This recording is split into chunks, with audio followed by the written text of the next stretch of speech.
এই পাথরগুলো উঠিয়ে আমার মায়ার নবী, দয়ার নবী, পূর্ণিমার চাঁদের চেয়েও চেহারা এমন সুন্দর নবীর চেহারার মধ্যে পাথর মারতে থাকলো। বলেন নাউযুবিল্লাহ।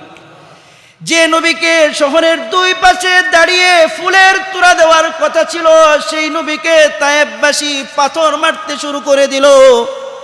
আল্লাহর নবীর পাথরের দ্বারা যদিও চেহারাটা ক্ষতবিক্ষত হয়েছে, বুকটা ফাটে নাই, কিন্তু এদের কুটুক্তি এবং এদের গালিগালাজের কারণে রসুলের অন্তরটা ফেটে টুকরো টুকরো হয়ে গেছে। বলেন নাউযুবিল্লাহ। আল্লাহর নবীর সাহাবী যায়েদ ইবনে হারেসা রাদিয়াল্লাহু তাআলা আনহু বলেন, আমি বৃষ্টির মধ্যে ছাতার মতো হয়ে গেলাম। যেদিক থেকে পাথর আসে আমি সেদিকে বুক ধরে দেই, সেদিকে পিঠ ধরে দেই।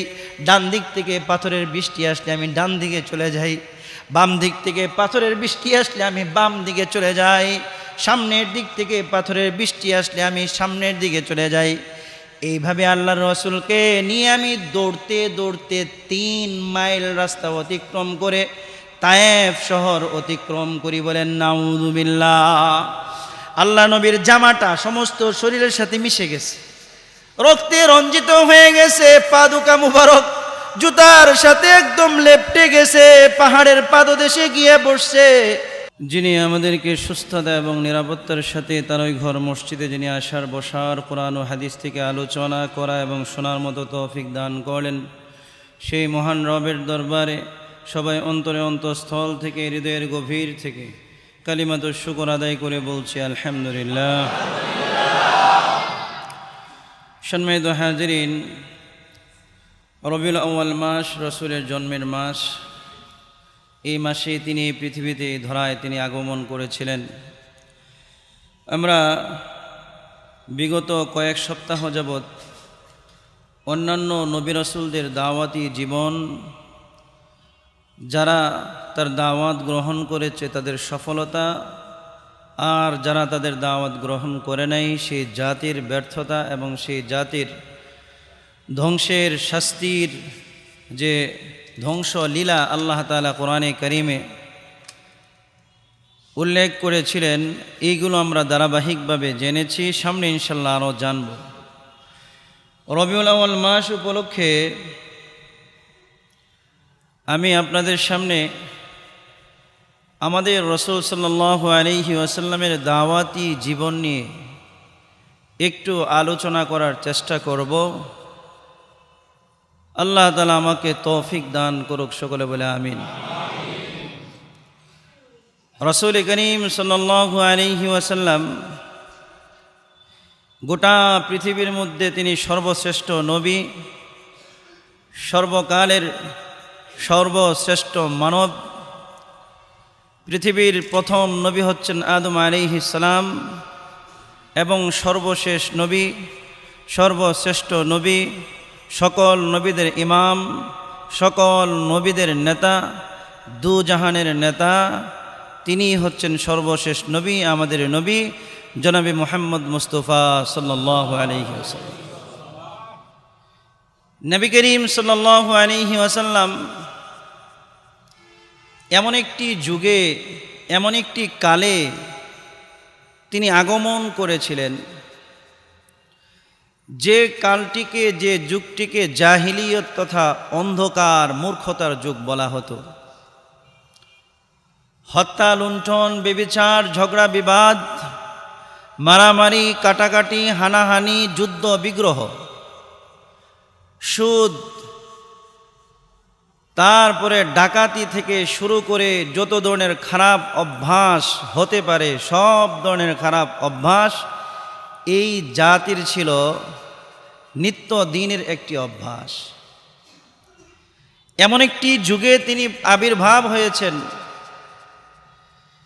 যে যুগে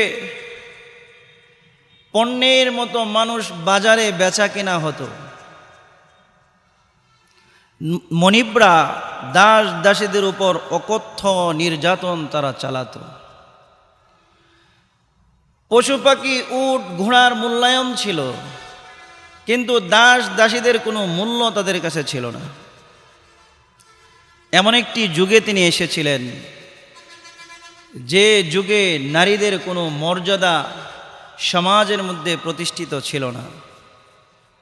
এমন একটি যুগে তিনি এসেছিলেন যে যুগে একটি কন্যা সন্তান তার পিতামাতার জন্য দুর্ভাগ্য বলে ঘোষিত হতো, দুর্ভাগ্য বলে মানুষ মনে করত, এবং পিতা তার এই কন্যা সন্তানকে জীবন্ত কবরের মধ্যে প্রথিত করতেও তার অন্তর কাঁপত না, বরং এটাকে মঙ্গলের কাজ মনে করত। বলেন নাউযুবিল্লাহ।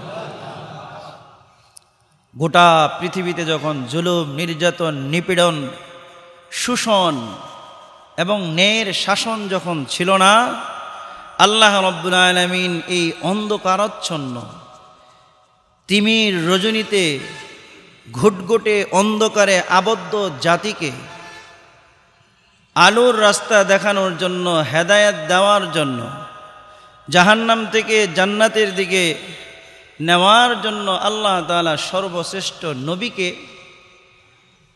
গোটা বিশ্বের শ্রেষ্ঠ শহর মক্কা শহরের শ্রেষ্ঠ বংশ কুরাইশ বংশের শ্রেষ্ঠ শাখা বনু হাশেমের শ্রেষ্ঠ মানব আব্দুল্লাহর ঔরসে মা আমেনার পেটে নবী করিম সাল্লাল্লাহু আলাইহি ওয়াসাল্লামকে 570 খ্রিস্টাব্দে 12 রবিউল আউয়ালে এই পৃথিবীতে আল্লাহর নবী আগমন করেন। বলেন সুবহানাল্লাহ।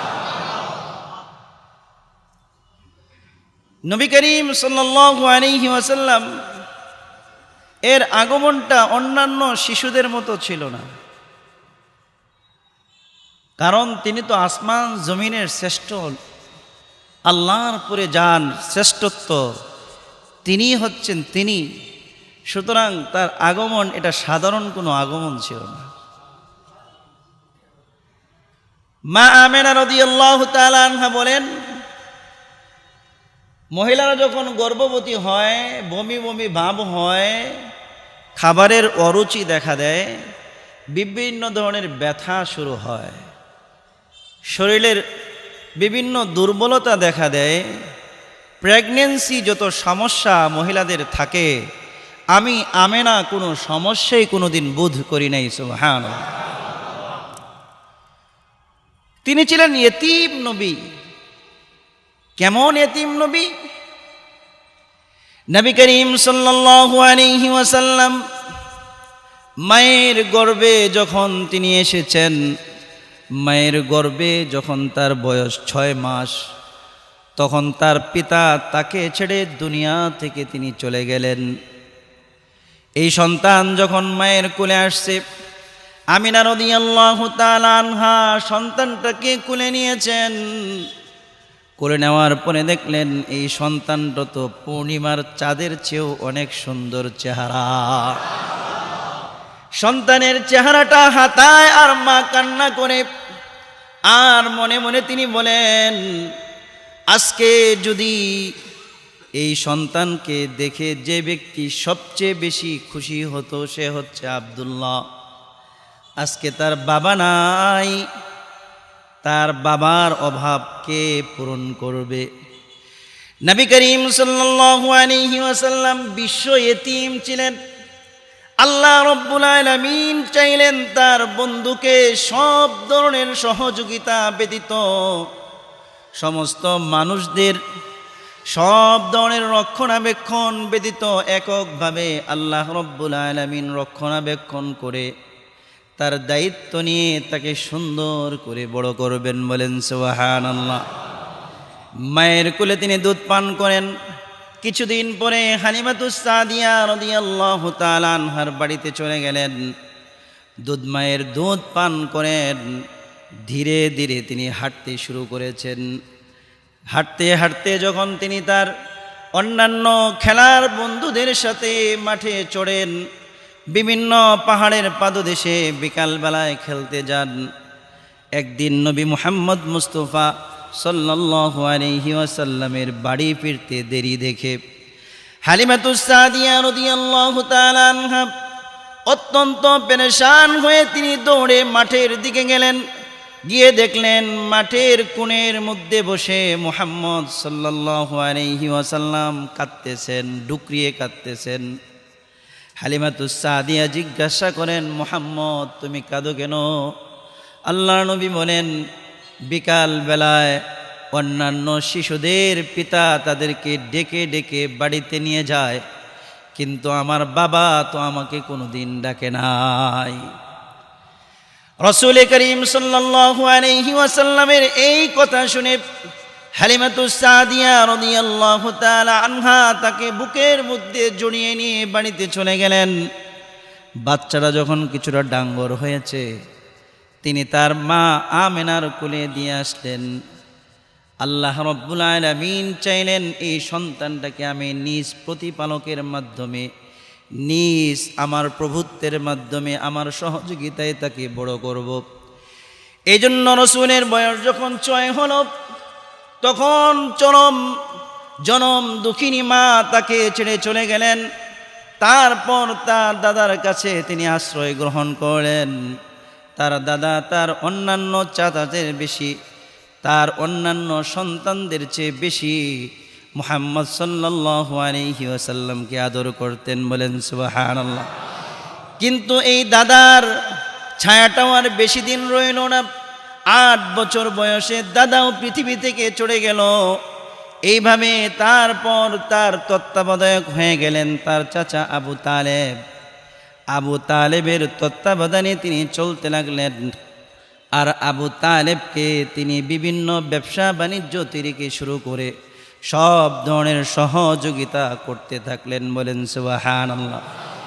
এইভাবে তার বাল্যকাল পেরিয়ে, শৈশব পেরিয়ে, কৈশোর পেরিয়ে তিনি যখন যুবক হয়ে গেলেন, আরবের মানুষের কাছে তিনি সত্যতা, ন্যায়নিষ্ঠতা এবং সব ধরনের পরোপকারে যখন তিনি প্রসিদ্ধ হয়ে গেলেন, সমস্ত মানুষগুলো তাকে মিলে আল আমিন উপাধিতে ভূষিত করে দিলেন, বলেন সুবহানাল্লাহ। সম্মানিত হাজিরিন, এইভাবে নবী করিম সাল্লাল্লাহু আলাইহি ওয়াসাল্লাম যখন পূর্ণ যৌবন প্রাপ্ত হলেন, 25 বছর বয়স যখন তার হয়ে গেল, নবী করিম সাল্লাল্লাহু আলাইহি ওয়াসাল্লাম খাদিজাতুল কুবরা রাদিয়াল্লাহু তাআলা আনহার বিবাহ বন্ধনে তিনি আবদ্ধ হলেন। তার সাংসারিক জীবন শুরু হয়ে গেল।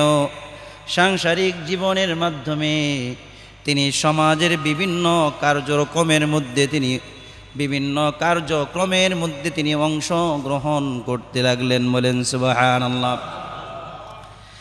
এদিক দিয়ে তিনি দেখতে থাকলেন সমাজের যে মূর্তি পূজা থেকে শুরু করে আল্লাহকে ছেড়ে মানুষ মূর্তিগুলোর কিভাবে পূজা করে, কাঠ পুতলিগুলোর কিভাবে পূজা করে, নিজেরা পাথর দিয়ে তৈরি যে মূর্তিগুলো করেছে ওই মূর্তিগুলোর সামনে কিভাবে সে মাথাটাকে ঝুঁকিয়ে দেয়, এত পরিমাণে মূর্তি পূজা তারা করত।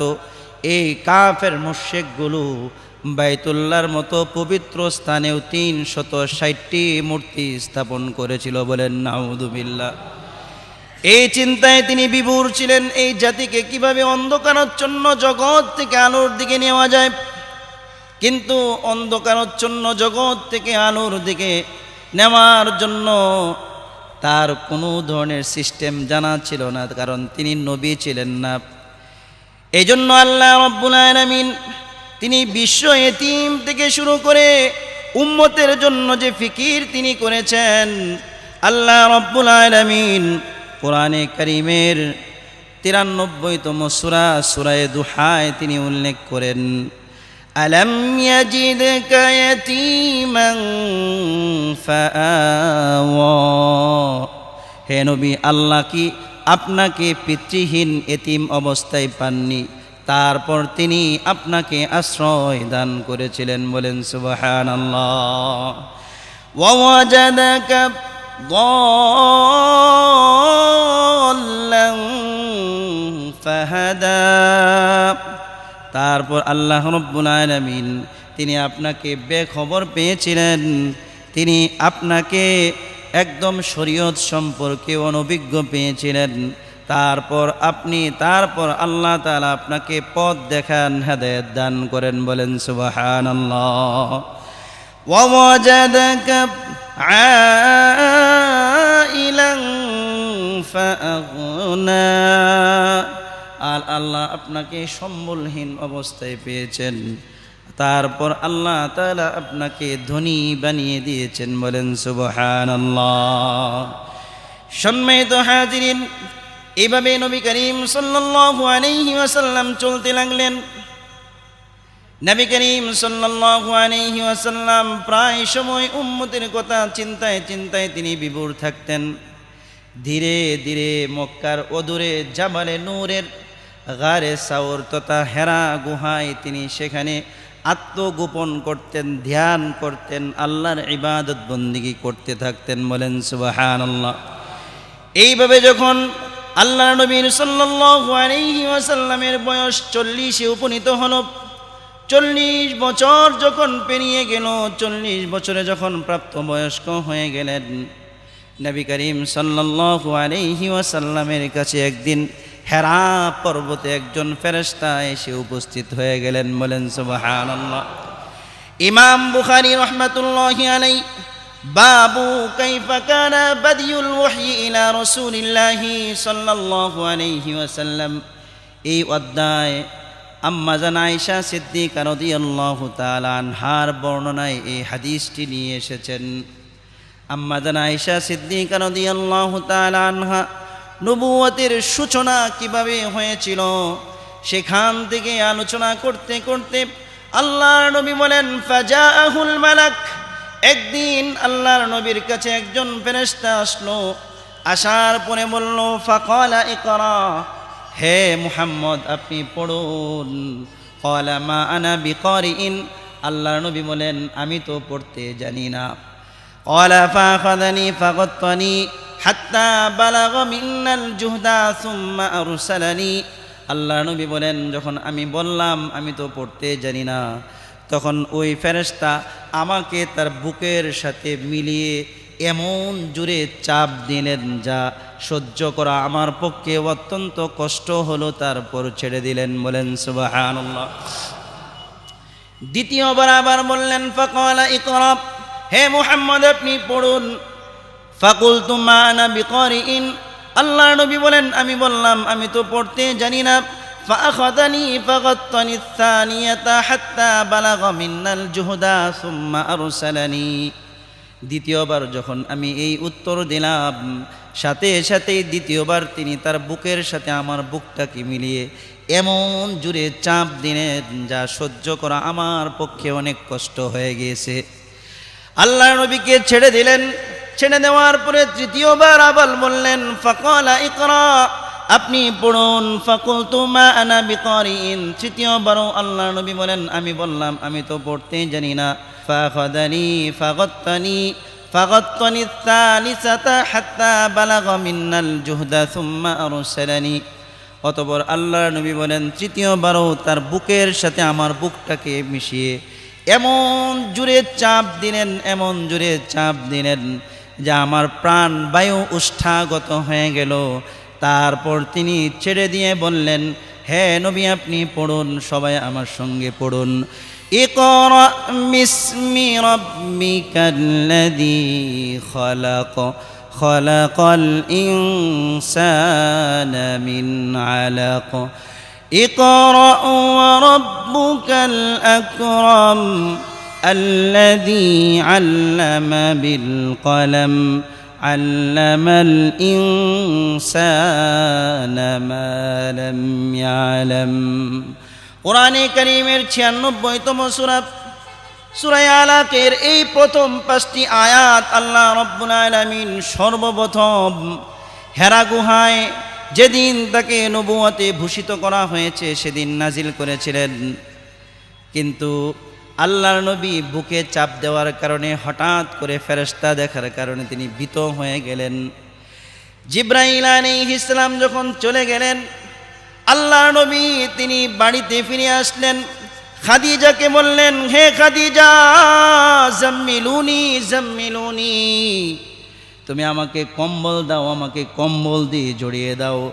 কারণ ভয়ে আমার শরীরের মধ্যে জ্বর উঠে গেছে। অতঃপর যখন ভয় চলে গেছে, খাদিজা রাদিয়াল্লাহু তাআলা আনহার কাছে হেরা গুহার ফেরেশতার সাথে যা কিছু হয়েছে সব কিছু ঘটনা খুলে বললেন। খুলে বলার পরে বললেন, ইয়া খাদিজা লাকাদ খাশিতু আলা নাফসি, আমি আমার নিজের ব্যাপারে ভয় পাচ্ছি। না জানি আমি ধ্বংস হয়ে যাই কিনা, না জানি আমার কি জানি হয়ে যায়। দেখেন খাদিজাতুল কুবরা রাদিয়াল্লাহু তাআলা আনহা সাথে সাথেই বলেন, কাল্লা, কখনোই নয়, ওয়াল্লাহি লা ইউখজিকাল্লাহু আবাদা, আল্লাহ রব্বুল আলামিন আপনাকে কখনোই ধ্বংস করবে না, আল্লাহ রব্বুল আলামিন আপনাকে কখনোই অপমানিত করবে না। বলেন সুবহানাল্লাহ।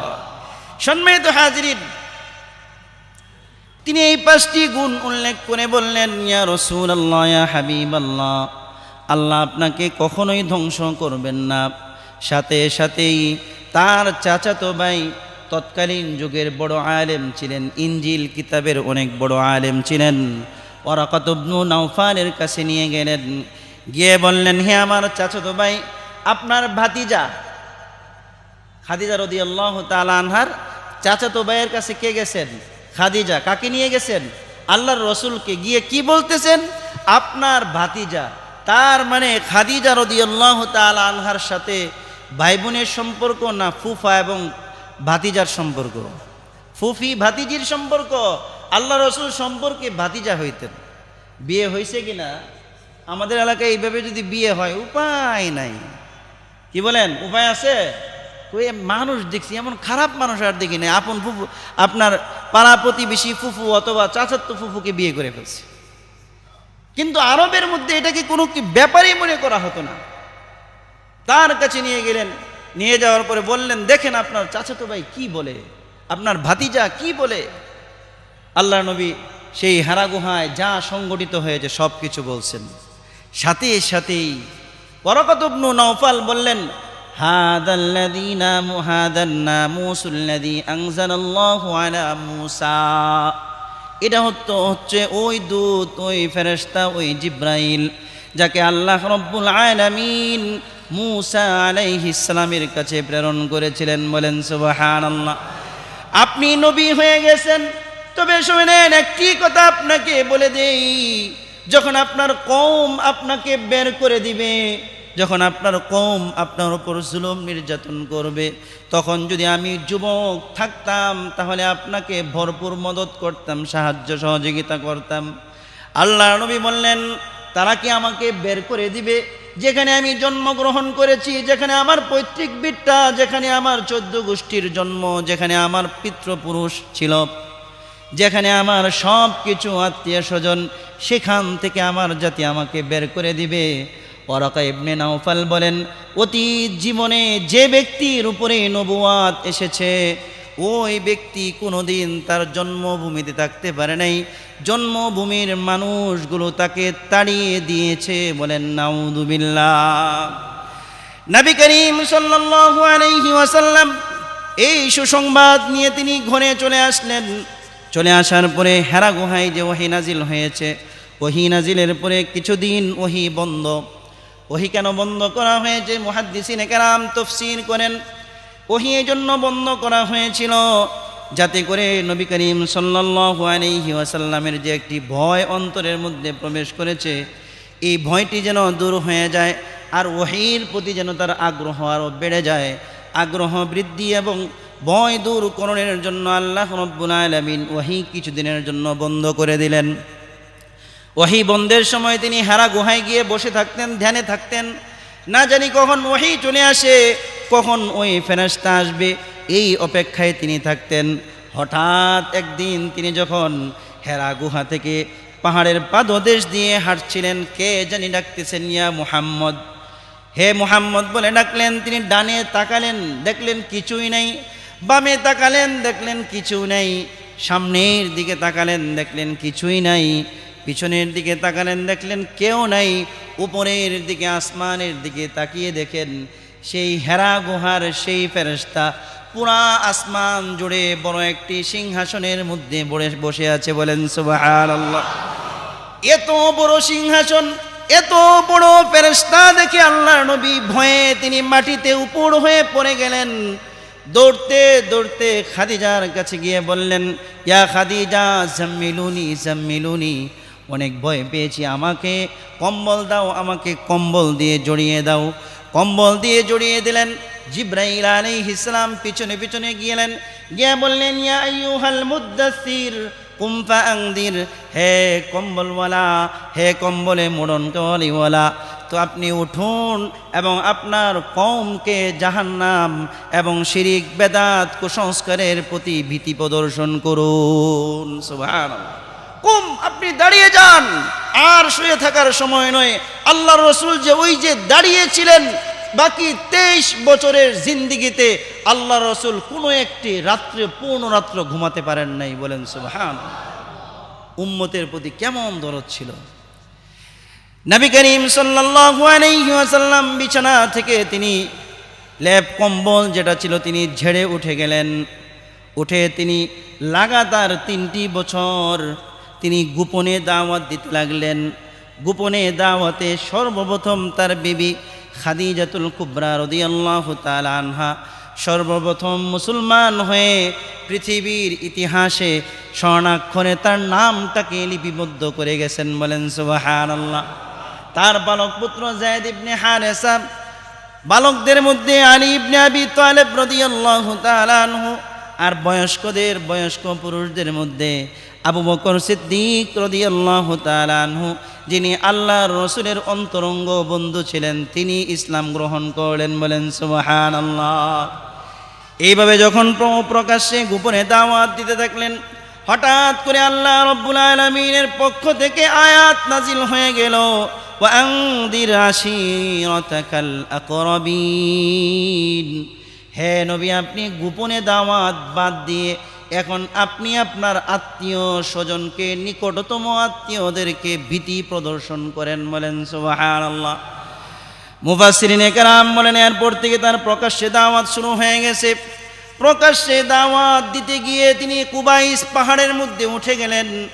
দাঁড়িয়ে তিনি বলতে লাগলেন, ইয়া সবাহা। আরবের একটি প্রথা ছিল, যখন কোনো মানুষ কোনো বিপদ দেখত, পাহাড়ের উপর দাঁড়িয়ে ইয়া সবাহা বলে ডাক দিত।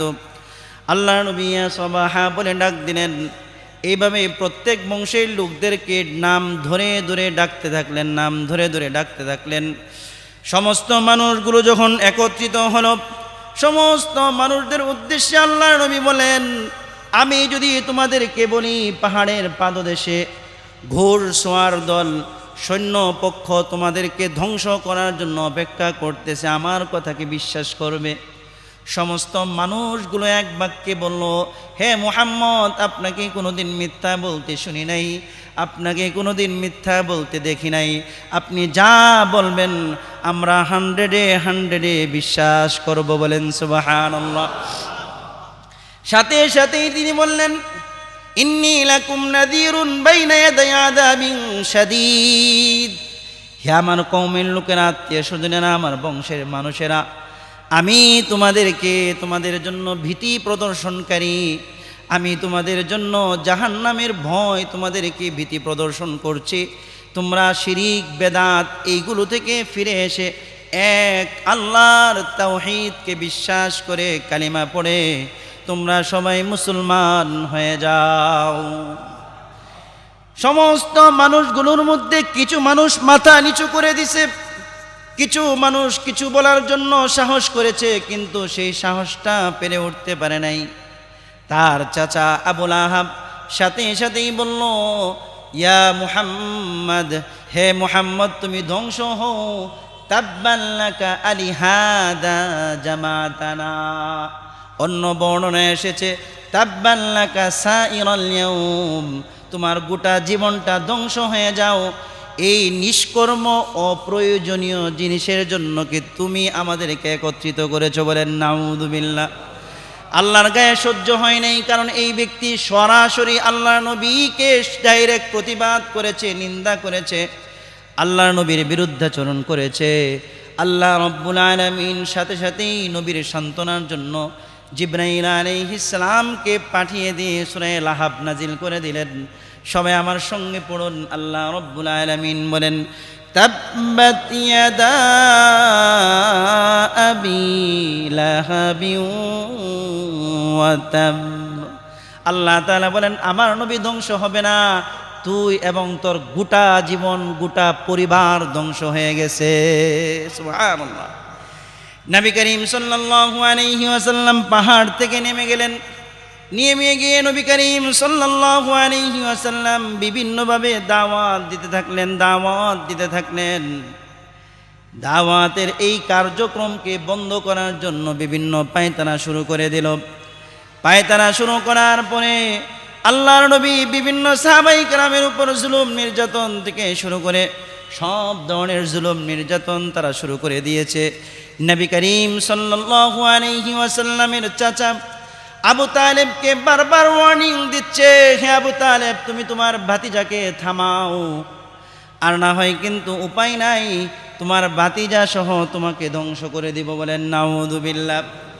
একদিন মক্কার বড় বড় নেতারা আসছে, আবু জাহেল, উতবা, সাইবা থেকে শুরু করে সবাই এসে বলছে, হে আবু তালেব, তুমি তোমার ভাতিজাকে কি থামাইবা, আর না হয় তোমার ভাতিজাকে আমরা মেরে ফেলবো। আল্লাহর নবীর চাচা তিনি ভাবলেন, সেই 8 বছর বয়স থেকে এতিম বাচ্চাটাকে আমি লালন পালন করছি, একে তো আমার নিজের সন্তানের চেয়েও, কলিজার চেয়েও বেশি আদর করি। এই সন্তানের কোনো কিছু হোক, এটা আমি আবু তালেব সহ্য করতে পারবো না। এই জন্য আল্লাহর নবী সাল্লাল্লাহু আলাইহি ওয়াসাল্লামকে শিউরের পাশে বসাইলেন। বসিয়ে বলতেছেন, হে মুহাম্মদ, তুমি নিজের ব্যাপারে নিজে সতর্ক থাকো, তুমি নিজেও বাঁচো, আমাকেও বাঁচাও। আমার উপর এমন বোঝা চাপিয়ে দিও না যে বোঝার কারণে আমি সেই বোঝা সহ্য করতে না পারি, অথবা সেই বোঝার ভার আমি গ্রহণ করতে না পারি। আল্লাহ নবী বুঝতে পেরেছেন যে কাফেররা হয়তো আমার চাচাকে বিভিন্নভাবে জোরাউট করেছে, জবরদস্তি করেছে। নবী করিম সাল্লাল্লাহু আলাইহি ওয়াসাল্লাম দৃঢ় প্রত্যয়ে বললেন, ওয়াকালা রাসূলুল্লাহি সাল্লাল্লাহু আলাইহি ওয়াসাল্লাম, ওয়াল্লাহি লাউ ওয়াদাউ আশ-শামসা ফি ইয়ামিনি ওয়াল কামারা ফি ইয়াসারি আলা আন আতরুকা হাযাল আমর হাত্তা ইউযহিরাহুল্লাহ। আল্লাহ নবী বুঝতে পারলেন আমার চাচার ছায়াটা মনে হয় আমার মাথার উপর থেকে চলে যাবে। এই জন্য দৃঢ় প্রত্যয়ে বললেন, হে আমার চাচা, আপনি শুনে রাখুন, আপনি যদি আমার তত্ত্বাবধান ছেড়ে দেন কোনো সমস্যা নাই। সমস্ত কাফের মুশরিকরা মিলে যদি আমার ডান হাতে সূর্যটিকে এনে দেয়, বাম হাতে চন্দ্রকে এনে দেয়, এর বিনিময়ে আমার দাওয়াতকে বন্ধ করতে চায়, আমি দাওয়াত বন্ধ ততক্ষণ পর্যন্ত করব না যতক্ষণ না ইসলামের ঝান্ডা গোটা পৃথিবীতে উড্ডীন না হবে। বলেন সুবহানাল্লাহ। নবী করিম সাল্লাল্লাহু আলাইহি ওয়াসাল্লাম এই কথা বলার পরে তিনি ডুকরে কাঁদা শুরু করে দিলেন। আবু তালেব সাথে সাথেই বুকের মধ্যে জড়িয়ে বললেন, হে আমার ভাতিজা, আমার মনের ভিতরে কিছুটা সংশয় ছিল, সংশয় দূর হয়ে গেছে। তুমি তোমার দাওয়াতের কাজ করতে থাকো, আমার শরীরে 1 ফোঁটা রক্ত থাকা পর্যন্ত, আমার দেহে প্রাণবায়ু থাকা পর্যন্ত আমি কখনোই তোমার সঙ্গ ত্যাগ করব না। বলেন সুবহানাল্লাহ। এইভাবে যখন রসুলকে কোনোভাবেই দমানো গেল না, বুখারী শরীফের 204 নম্বর হাদিসের মধ্যে আল্লাহর রসুলের নির্যাতনের একটি চিত্র এইখানে উঠে এসেছে। আল্লাহ নবী কাবা চত্বরে নামাজ পড়তেছিলেন, এমত অবস্থায় তার পাশে আবু জাহেল এবং তার সঙ্গীরা বসে বসে আড্ডা মারতেছিল, বিভিন্নভাবে তাকে কটূক্তি করতেছিল, বিভিন্নভাবে গালিগালাজ করতেছিল। আল্লাহ নবী এক ধ্যানে নামাজ পড়তেছিলেন। দেখবেন যখন কোনো হিংসুক, কোনো শত্রু যখন আপনার বিরুদ্ধে শত্রুতা করে, আপনাকে যখন কেউ গালি দেয়, আপনাকে যখন কেউ খেপায়, আপনি যদি না খেপেন তাহলে সে বেশি কষ্ট পায়, ঠিক না বেঠিক? সম্মানিত হাজিরিন, যখন কোনো ধরনের রিয়াকশন দেখে না, সাথে সাথে আবু জাহেল বলল, তোমাদের মধ্যে কে এমন আছো, অমুক এলাকায় যাবা, অমুক এলাকায় গিয়ে উটের বড় বড় একটি নারী বুড়িকে নিয়ে আসবা, গোবরগুলো নিয়ে আসবা। মুহাম্মদ যখন সাজদায় যাবে, তার কাঁধ এবং পিঠের উপর এই উটনি বা উটের বুড়ি দিয়ে চাপা দিয়ে দিবা। বলেন নাউযুবিল্লাহ। তাদের মধ্যে সবচেয়ে পাপিষ্ঠ ব্যক্তি উকবা ইবনে মুঈত। উকবা ইবনে আবি মুঈত দাঁড়িয়ে গেল, বলল আমি পারবো। সে দৌড়ে গিয়ে অমুক এলাকা থেকে বিশাল বড় উটের ভুঁড়িটাকে নিয়ে এসেছে। একটা গরুর ভুঁড়ি আমরা কয়েকজন মিলে এক স্থান থেকে অন্য স্থানে নেই, ঠিক না বে ঠিক? উটের ভুঁড়ি তো আরো অনেক বড়। আল্লাহর নবী যখন সিজদায় গেছেন, তার পিঠ এবং কাঁধের উপর উটের ভুঁড়িটাকে চাপিয়ে দিয়েছে, গোবরগুলোকে ছেড়ে দিয়েছে। আল্লাহর নবীর হাত এবং পাগুলোকে এইভাবে নাড়াচ্ছেন, মাথাটাকে কোনোভাবেই তিনি নাড়াতে পারতেছিলেন না।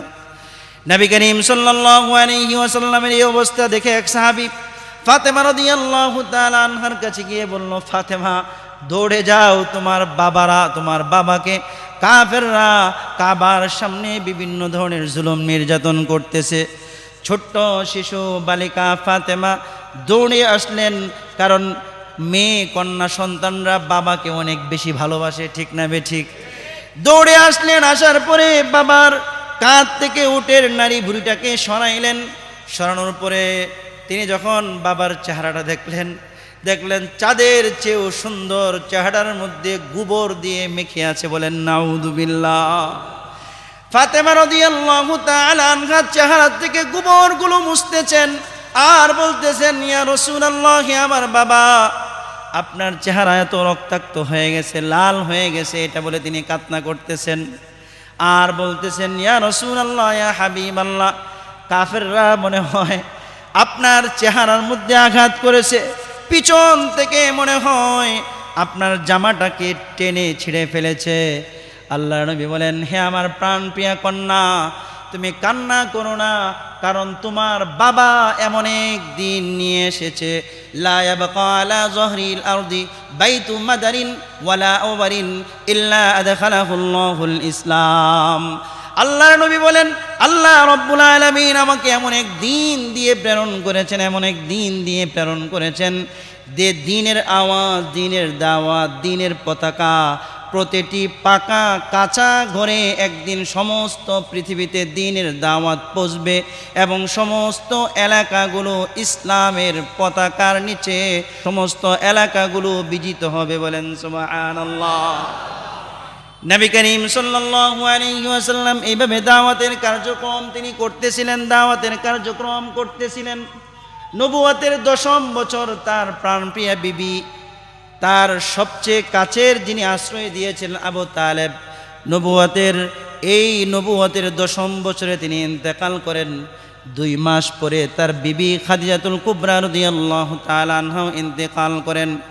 এই বছরটাকে গম্মে সাল তথা শোকের বছর হিসাবে আল্লাহর নবী আখ্যায়িত করেছেন, বলেন সুবহানাল্লাহ। নবী করিম সাল্লাল্লাহু আলাইহি ওয়াসাল্লাম চাইলেন মক্কার বাইরে দাওয়াত দেই। মক্কায় তো আমার সকল অলিগলি সব কিছুই বন্ধ হয়ে গেছে, আমার যারা কাছের মানুষ ছিল তারা চলে গেছে। ভারাক্রান্ত হৃদয় নিয়ে মক্কার বাহিরে, মক্কা থেকে 60 মাইল তথা 90 কিলো দূরে তায়েফের দিকে তিনি তার পালক পুত্র যায়েদ ইবনে হারেসা রাদিয়াল্লাহু তাআলা আনহুকে নিয়ে তিনি যাত্রা করলেন, বলেন সুবহানাল্লাহ। যারা হজে গিয়েছেন, তায়েফের পাহাড় এবং রাস্তাগুলো কত আঁকা বাঁকা, কত উঁচু আপনারা দেখেছেন। তখন তো কোনো রাস্তা ছিল না।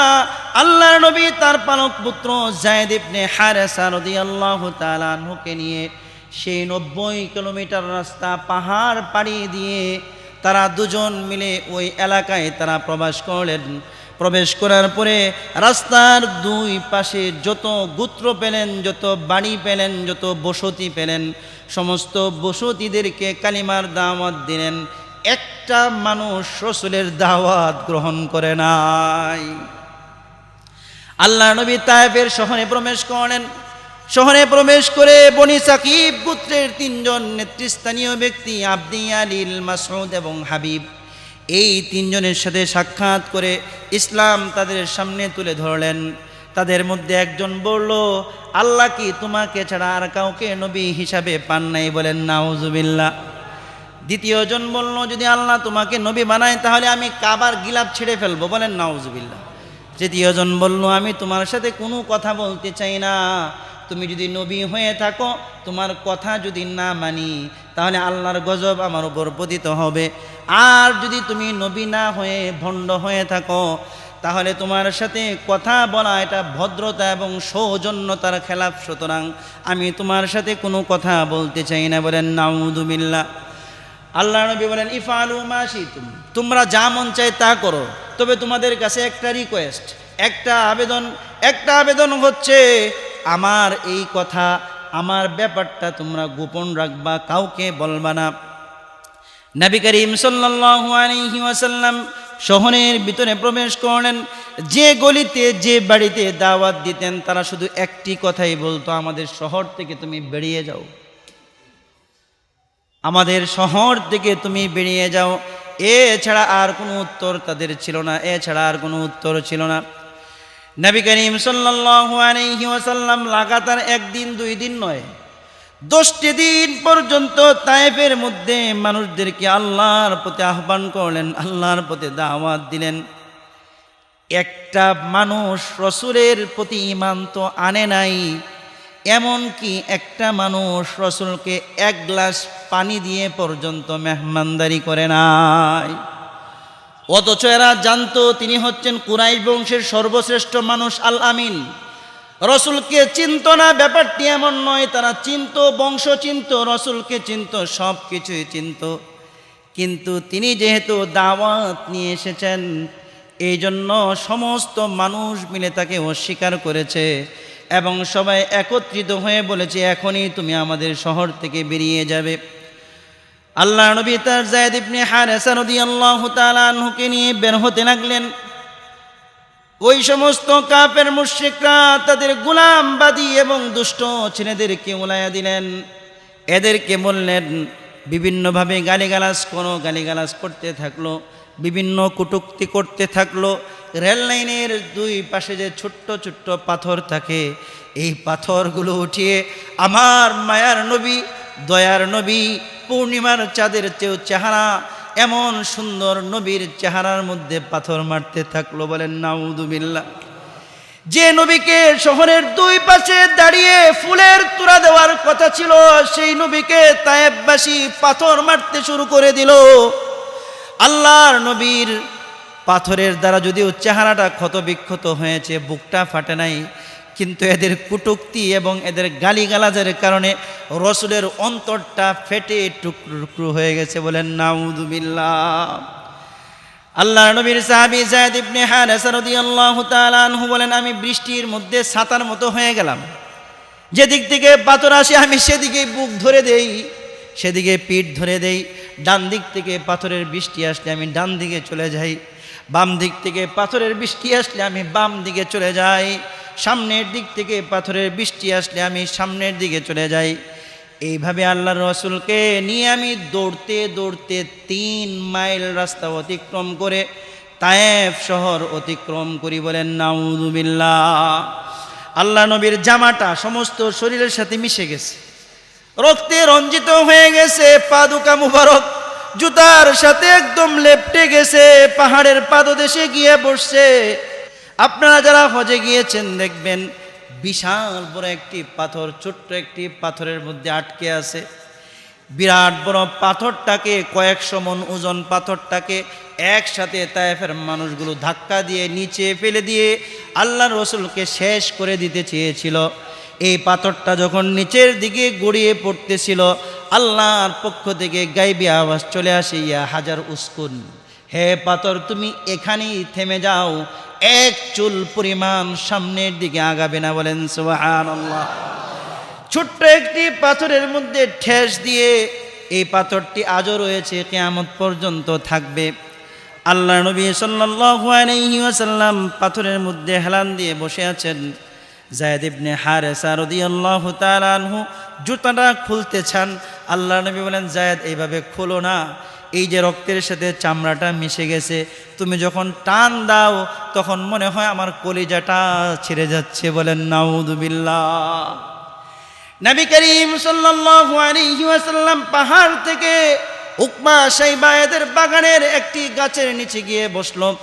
উকবা শাইবার তাদের একটু দয়া হইল, আঙ্গুরের একটু রস আল্লাহর রসুলের জন্য পাঠাইলেন। তাদের এক গোলাম ছিল খ্রিস্টান, তার নাম ছিল আদ্দাস, তাকে দিয়ে পাঠাইলেন। পাঠানোর পরে আল্লাহর নবী যখন দেখলেন আঙ্গুরের রস পাঠিয়েছে, বললেন, হে ব্যক্তি, হে মুহাম্মদ, আপনি আঙ্গুরের রসটা খান। আল্লাহ রসুল যখন আঙ্গুরের রস পান করতে চাইলেন, তখন বিসমিল্লাহির রহমানির রহিম বললেন। বিসমিল্লাহির রহমানির রহিম বলে যখন তিনি আঙ্গুরের রস পান করলেন, সাথে সাথে গোলাম আদ্দাস বলতেছে, এমন কথা, এমন আওয়াজ, এমন বাক্য তো এই এলাকার মানুষকে কোনোদিন বলতে শুনি নাই।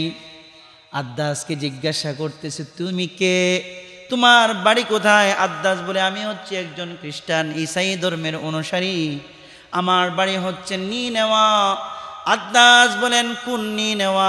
ওই নিনেওয়া তো হচ্ছে সৎকর্মশীল আমার ভাই ইউনুস ইবনে মাত্তার এলাকা। বলেন সুবহানাল্লাহ। আদ্দাস সাথে সাথে জিজ্ঞাসা করেন, আপনি ইউনুস ইবনে মাত্তাকে কিভাবে চিনেন? আল্লাহ নবী বলেন, যাকা আখি হুয়া নবিয়্যুন ওয়া আনা নবিয়্যুন, সে তো আমারই ভাই, তিনি নবী ছিলেন, আমিও নবী। সাথে সাথে কথা শুনে আদ্দাস আল্লাহ রসুলের চেহারায় চুমু খায়, আল্লাহ রসুলের হাতের মধ্যে চুমু খায়, পায়ের মধ্যে চুমু খায়। আদ্দাস একজন খ্রিস্টান গোলাম, সে রসুলকে চিনেছে, কিন্তু বাগানের মালিক চিনে নাই, বনু সাকিফের নেতারা চিনে নাই, তায়েববাসী চিনে নাই। আল্লাহর নবী সাল্লাল্লাহু আলাইহি ওয়াসাল্লামকে সমস্ত পশু পাখি, সমস্ত প্রাণীগুলো পর্যন্ত নবীকে চিনত। বলেন সুবহানাল্লাহ। নবী করিম সাল্লাল্লাহু আলাইহি ওয়াসাল্লাম পাহাড়ের পাদদেশে বসে হঠাৎ করে যখন দেখলেন উপর থেকে কে যেন ছায়া দিচ্ছে, জিব্রাইলকে দেখে বললেন, হে জিব্রাইল, কেন আসছো? আল্লাহ পাঠাইছে। আল্লাহ কি বলছে? আল্লাহ বলছেন, হে রাসূলুল্লাহ, তায়েববাসীকে আপনি কি দাওয়াত দিয়েছেন, তারা আপনার সাথে কি রূপ আচরণ করেছে, সব কিছু আল্লাহ দেখেছেন। সুতরাং আল্লাহ পাহাড়ের দুইজন ফেরেশতাকে পাঠিয়েছেন। পাহাড়ের ফেরেশতাদের সর্দার এসে বলতেছে, ইয়া রাসূলুল্লাহ, আপনি অনুমতি দেন, আমি দুইটি পাহাড়কে একত্রিত করে একদম তায়েববাসীকে পিষে মাটির মতো গোড়া করে দেই। আল্লাহ নবী বললেন, আল্লাহুম্মা হদি কওমি ফাইন্নাহুম লা ইয়ালামুন। বললেন, জিব্রাইল, আমাকে কেন পাঠানো হয়েছে? দাওয়াত দেওয়ার জন্যই তো আমাকে পাঠানো হয়েছে। আজকে যদি তোমরা তায়েববাসীকে মেরে ফেলো, তাহলে আমি দাওয়াত কার কাছে দিব? আজকে হয়তো তারা দাওয়াত গ্রহণ করে নাই, তাদের সন্তান নাতি পুতিরা হয়তো আমার দাওয়াত গ্রহণ করে জাহান্নামের আগুন থেকে বেঁচে যাবে। বলেন সুবহানাল্লাহ। নবী করিম সাল্লাল্লাহু আলাইহি ওয়াসাল্লাম নিজের সমস্ত ক্ষমতাগুলো আল্লাহর কাছে তুলে ধরেছেন। আল্লাহ রাব্বুল আলামিন তার দাওয়াতি জিন্দেগিকে কবুল করে নিয়েছেন। বলেন সুবহানাল্লাহ। সম্মানিত হাজিরিন, নবী করিম সাল্লাল্লাহু আলাইহি ওয়াসাল্লামের নবুয়তের 10ম বছর পর্যন্ত দাওয়াতি জিন্দেগির একটি মাত্র নমুনা আমি আপনাদের সামনে উপস্থাপন করেছি।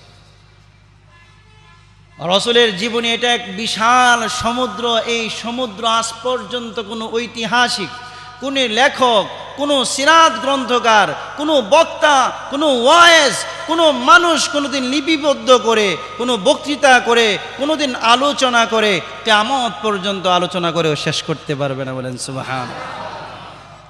নবী করিম সাল্লাল্লাহু আলাইহি ওয়াসাল্লাম তার গোটা জীবনটাই ছিল দাওয়াতি জীবন। এই দাওয়াত আমরা দিতে কে কে রাজি আছি? সবাই রাজি আছি না? তাবলিগে 1 দিন 3 দিন চিল্লা 4 চিল্লা লাগাইছি, এমন জাতিও আছে, বসেন, হাত নামান। কিন্তু দাওয়াত এক ব্যাপক এক জিনিস, ব্যাপক এক জিনিস। আপনি কি কোনোদিন মানুষকে বলেন না, ভাই চলেন যাই নামাজে? বলছি না আমরা কেউ? এইটাই দাওয়াত। সুবহানাল্লাহ। কাউকে বলেন না যে ভাই তুমি এই কাজটা করো না, কি ব্যাপার, এই কাজটা কেন করতেছো? এটাই দাওয়াত। এটাই কি ভাই? দাওয়াত।